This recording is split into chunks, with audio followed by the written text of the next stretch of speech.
Hello বন্ধুরা, good morning. তো তোমরা সবাই কেমন আছো? আশা করি সবাই ভালো আছো। আমরাও মোটামুটি আছি ভালো। আর কবে যে বলবো সেটাই জানি না, আবার কবে ঘুরে দাঁড়াতে পারবো সেটাও এখন বলতে পারছি না। ঈশ্বর যা রেখেছে আমাদের সেটাই হবে, আর সেভাবেই চলবো। ঈশ্বর যেদিন আমাদের দিন দেবে সেদিন হয়তো আবার ঘুরে দাঁড়াতে পারবো।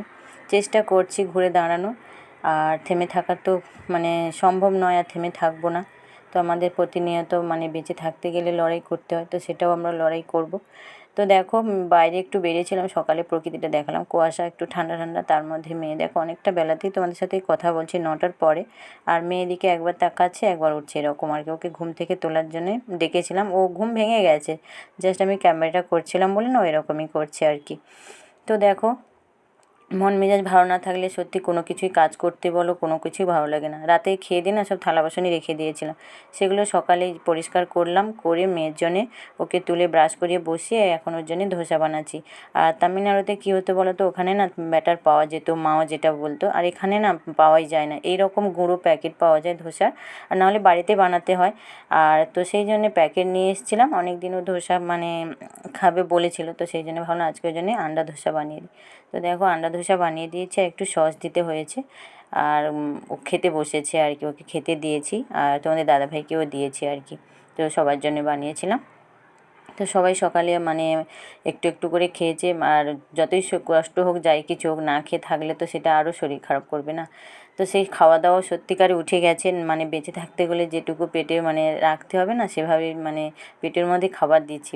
ইচ্ছে না থাকলেও কিচ্ছু করার নেই, বেঁচে তো থাকতে হবে। তো দেখো, অনেকটা বেলাতে আজকে সত্যি আমার শরীরটাও ভালো নেই, তার জন্যে তোমাদের দাদাভাই রান্না করছে, আর আমি বসে একটু সবজি কাটছিলাম। মেয়েও তাই কোলের মধ্যে এসে বসেছে, আর তোমাদের দাদাভাই রান্না করছে, আর একদিকে ওর হচ্ছে আজকে আবার ওকে ঘর বানিয়ে দিতে হবে। সত্যিকারে কী বলতো, টেন্ট হাউসগুলো না ও নেবে বলে, কিন্তু এখানে ছোটো প্লেসের জন্য রাখা যাবে না বলে না, কিনতেই পারছি না ওর জন্যে। সেই জন্যে টেবিলের নিচেও বলে এখানে একটু ঘর করে দাও, আমি থাকবো। তো এই জন্যে তোমাদের দাদাভাই একদিকে রান্না করছে, আর একদিকে ওকে ঘরটা বানিয়ে দিয়েছে। এই দেখো, আমার সব ওড়নাগুলো নিয়ে ও এরকমভাবে বানিয়েছে, ভেতরে কিছু খেলনা, বালিশ, নিচে কিছু পেতে দিয়েছে, সেভাবে দেখো শুয়ে আছে। আর অনেকটা বেলাতেই আমাদের রান্না হচ্ছে, 12টার পরে জানো। ও মাছের ঝোল করছে, শোল মাছের ধোকা, আর একদিকে কুমড়োর ডাঁটার তরকারি, সেটাই আমি ডাঁটাগুলো কাটছি বসে। তো চলো ঝটপট তোমাদের দাদাভাই রান্না করে নিই, আর সবার খাওয়া দাওয়া করতে হবে, যেহেতু অনেকটা বেলা হয়ে গিয়েছিলো। তো খাওয়া দাওয়া করে দেখো, মেয়ে এখন ওর খাওয়া দাওয়ার পরেই ও বলছে কি খাবো বলে না, ও ক্যাডবেরিটা বার করে, কিটক্যাট ক্যাডবেরি, ওইটা এখন ঘুরে ঘুরে খাচ্ছে।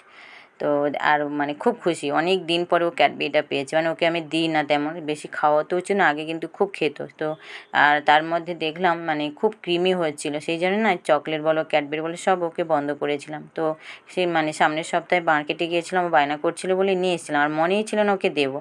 তো সেটা বার করে রেখেছিলাম, ও খাচ্ছে।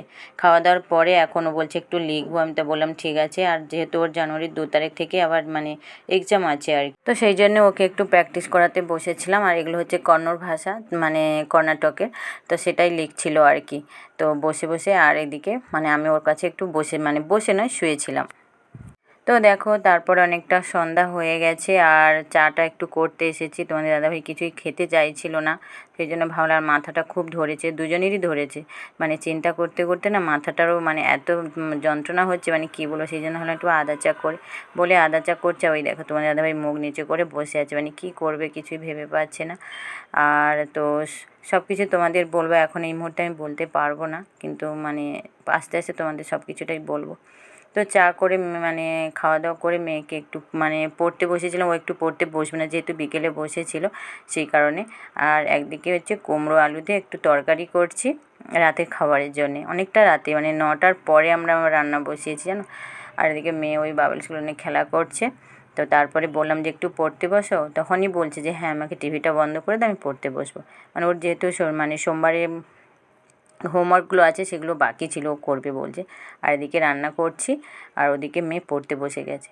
তো চলো ওর পাশে গিয়ে একটু বসি। আর সত্যি ভালো লাগছে না, মনটা কীভাবে যে ফ্রি করবো না, সেটাই ভাবতে পারছি না।